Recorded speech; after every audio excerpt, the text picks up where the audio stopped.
And we are in the studio this morning with cast from School of Rock, the musical. Lexie, good morning. How are you? I'm doing great. Fantastic. You were up probably a little later than normal last night. Yes, thank you for coming in. We appreciate absolutely. it. Thanks for having me. Well, our biggest question for you is you play the principal or head mistress or what? That's right. What I'll take all is... of queen, of course, green, whatever you want to call me. That's what the kids call me. Okay. So off stage. Cool. I love it. It was a fantastic performance. Oh, thank you. The whole show was wonderful.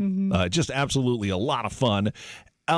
Did you draw from anybody particular? Did you attend maybe a private school, or is this just you acting? This is just me acting. You know, what's wonderful is that the team has given us a lot of freedom to make the roles our own. You know, I've toured, this is my 4th tour, and when you are touring with a property that people know from a movie or, you know, has a following already, it's great when the director, and that's what happened with Lawrence and our director in this, said, you can still make it your own. So we're not looking to emulate anyone. But that being said, Joan Cusack played it in the movie, and she's such a hilarious comedian. So I wanted to make sure in my version, and I really fought for there to be comedic moments that are uniquely mine, you know, that you won't find on Broadway and you won't find in the UK. And that's really cool. So a lot of the comedy is my comedy, but I wanted to make sure that I really wanted there to be comedy because of Joan Cusack. Yeah, she was great. She was like, she almost stole the film, seriously, from Jack Black. Yeah. It's such a great show. Is there anything about it when you got the call to play this part, other than wanting to make it your own, that you already knew about the movie? Are you a fan of rock? A lot of people are really fans of rock and roll, love this so much. Yeah, you know, me joining the show I was really surprised. It was very interesting. So, funny story. People don't ask this a lot, so this is awesome. I originally came in from a shine cough. So that was my audition, was from a shine cough. And then while I was there, they gave me sides for Patty, which is the other female, Ned's girlfriend. And they gave me sides for Rosalie. Oh, wow. And they said, okay, so we're going to look at her to play Miss Shine Cough and maybe cover these on the road. And so I had about 3 to 4 different callbacks. And I came in and I did the Shine Cough sides, and then I did the Rosalie sides. And in the middle of doing the Rosalie sides, they were like, we're going to turn on the camera for Andrew. Meaning Andrew Lloyd Webber. Wow. That they're like filming it. Oh, my goodness. And I was like, okay. And in my head still, I was like, this is to be the cover for the lead. That's really cool, you know. And so I left, and actually when my agent called me, he was like, you booked it. You got it. I was like, that's so exciting. And he was like, you don't seem excited enough to be someone who's about to lead a first national tour. And I was like, what? You know, and so my journey to the show was through the vein of what I thought was going to be Miss Shine Cough. So I think that goes back to really making it my own. You know, I really didn't feel like I needed to emulate anyone or anything. I felt like, okay, this is for a cover. As long as I can sing the song and make it my own, they can direct me however they want. And that was just a lesson in really trusting yourself. And when you bring yourself to the role, sometimes things happen. Yeah. But as far as, you know, I grew up with all different types of music. My granddad is a Baptist minister of music. But we grew up also with like Janis Joplin in the house, Celine Dion. My parents were always playing all types of different music. But I love Janis Joplin. I love Ray Charles. So I mean, Broadway. So it's really all kinds of genres. I auditioned for the show with House of the Rising Sun by the Animals. All right. So that was There my you audition go. piece. I No love kidding. that. Yeah. So that's, you know, I love that song. Are you really a particular singer's fan that we talk about in the show? Are the singer that I sing at the of course, who isn't? You know, I'm dying. I mean, she's come out to Broadway when they were running on Broadway a few times, and I was hoping that maybe we'd have a chance to meet her on the road. Yeah, Okay. of course. Who Well, we isn't? won't spoil the secret. No. No, that's fantastic. That's kind of a coming out moment for you. Yeah, absolutely. In Act 2, it's pretty awesome. I feel like I get to play almost 2 characters. You know, I get to play Act 1 Rosalie and then Act 2 Rosalie, which is really great. How many costume changes do you go through? I have, I think, 6. About 6, all beautifully tailored costumes. Yeah. I mean, it's really funny. That's actually the number one of the first things that people say at the stage doors. They're like, oh, wow, you're so much more casual in real life. You know, and I was like, yeah, I don't have a personal tailor with me to put me in these beautiful costumes, you know, so. And is this your real hair? This is my real hair. No kidding. Yeah, so Love that's it. pretty cool. I mean, Yes. the best that money can die. This is my real hair. with But you when I there. came in for my wig fitting, they said, "We love this color. Let's match this." So I have That's my friend's joke. That's when you know you've made it. They're making a wig of your real hair, like Bernadette Peters. Isn't that It's something? so cool. I love it. Well, looking at some of the pictures on the tour, and these are different tours that we're getting photos of here, but the cast looks like they just have a lot of fun together. It's the best. It's a really great environment, and I think a lot of it has to do with the kids. We're for better, for worse, and hope in this situation for better. There's always kids around, so you want to be on your best behavior, and I think it's created such an amazing culture on tour, which is awesome. That's so true, because W.C. Fields is always, don't work with animals or kids ever.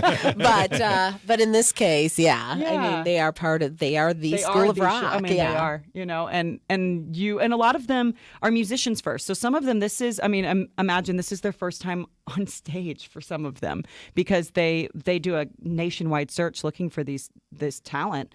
And some of these kids have been doing musicals since they were kids, since they were 6. I mean, now they're 9, right. Since they were little kids. They were little kids. Wow. But a lot of them, this is their first time on stage, and it's awesome to introduce that kind of culture to them, and backstage culture, and how we support each other. And it's awesome. It's an interesting thing. Had you been through Omaha before? Yes. You have? Yes. So Okay. I played Omaha for sure on Addams Family. You did? Okay. Yes. Wow. And then I believe I also played in 2011 with Young Frankenstein. Got So, it. yeah. All right. We also So- saw you did Elf, but we didn't know if you came through on I that don't think tour. my tour came through here. I was on the farther on the West Coast. Got it.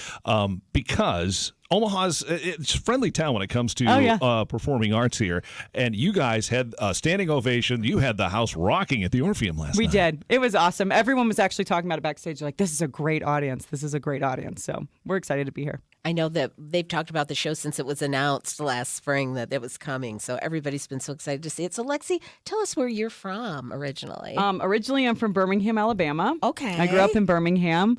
Very musical family. My mom is just retired, but she was a music teacher. I played the violin for 10 years growing up. I did piano. I did voice lessons starting at 5 and 6. So music has always been a huge part of my life.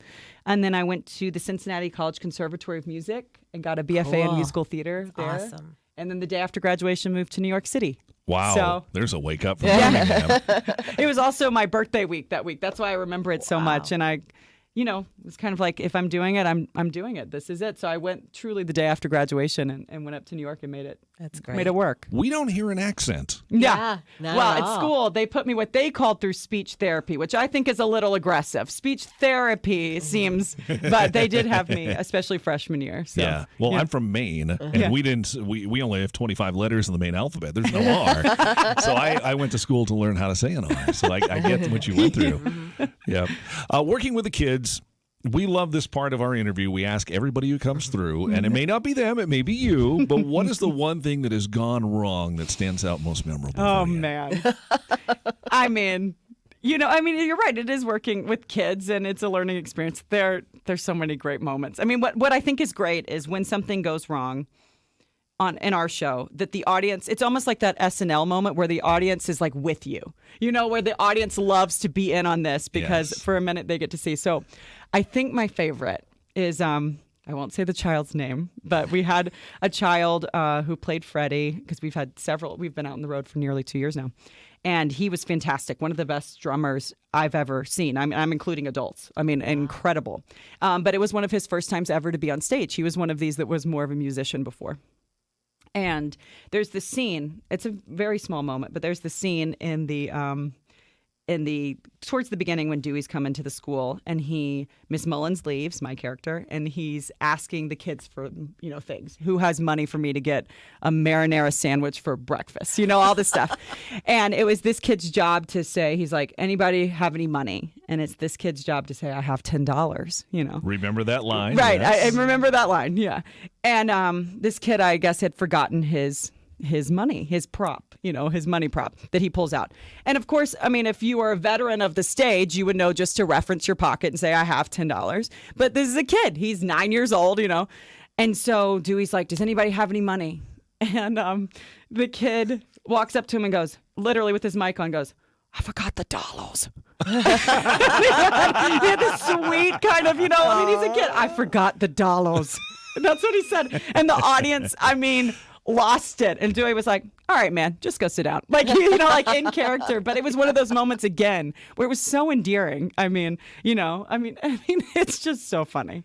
Well, we enjoyed from start to finish on this one. It really picked up. It was fun the whole time. The gags, the laughs, and the music. I mean, the original songs. The one, of course, that everyone's going to get stuck in everybody's head is "Sticking It to the Man." Stick it to the man. That's right.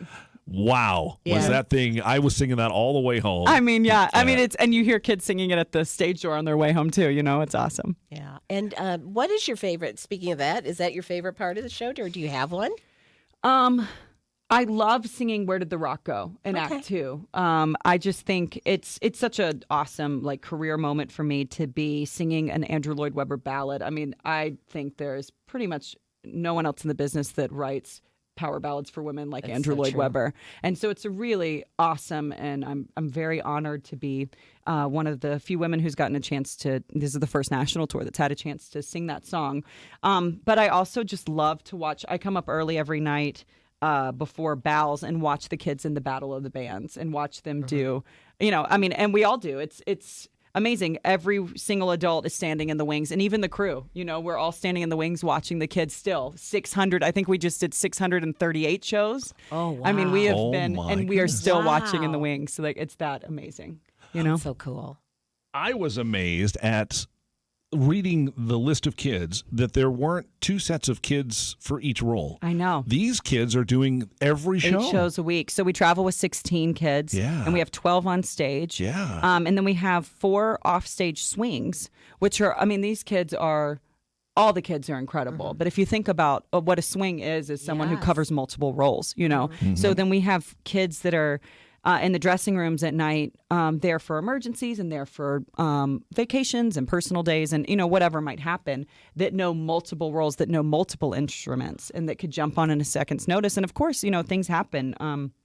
And we've had kids go on mid-show. We've had kids that have had to step in the middle of intermission, and you'd have absolutely no idea that it maybe has been 6 months since they've done the role. It's really, really cool, Wow. And they obviously have to study, do school and all of that. Oh, yeah. on That's top what's of so it. funny is during the day, they're, quote unquote, just like every other kid that, we travel with amazing, what we call child wranglers, lovingly. We have child wranglers, and we have their tutors that they travel, and they're on a school regiment. And then this is kind of their free time at night with their friends, is doing this, musical in front of 2,000 people. It's pretty awesome.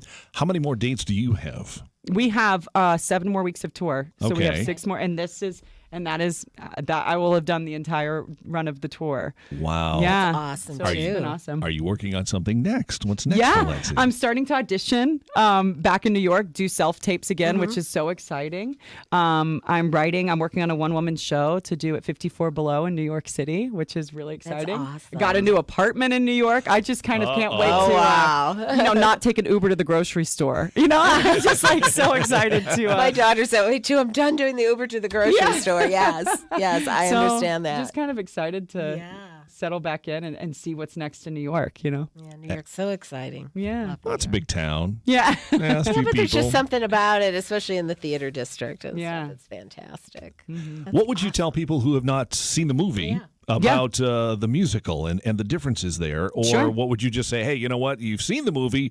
You got to come see it because of this. Yeah. So if you're a fan of the movie, what they've really done and with the musical version is they use it as a jumping off point. So a lot of the movie is obviously it's a star, vehicle for Jack Black, right?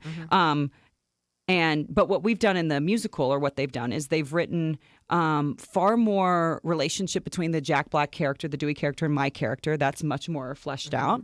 And then the children are a much bigger role in the musical version. So they've used it as a jumping off point. So what's great is that the musical can also stand alone. We do have, especially the younger fans, the teenagers who maybe, this movie came out, I think, in 2003. Yeah. So it's been a long time now. Was it really? I mean, yeah, and so we do run into people, especially like Broadway teenage stage fans that have no clue of the movie. And what's so great is that the musical does stand on its own. So whether you are a big Jack Black fan and Joan Cusack fan, you get to come and you get to see it on stage. And then a lot of those relationships enhanced. And then if you're not, it still is a piece that can stand on its own, which is pretty awesome. Which is what it was for you, right? Oh, yeah, because I have not seen the movie. Surprisingly, it's No, right up my he alley. hadn't. And I just have not gotten around to seeing it. So I knew the concept. Yeah. But on the other hand, I just wasn't sure what I was going to expect. Walk into. Yeah, I'm like, how would this be a musical? Of course, Sandra Lloyd Webber. Yeah. It's going to be a Yeah. musical. And it's going to be fantastic. Yeah. And it was above our expectations. Oh, We that's awesome. gut laughed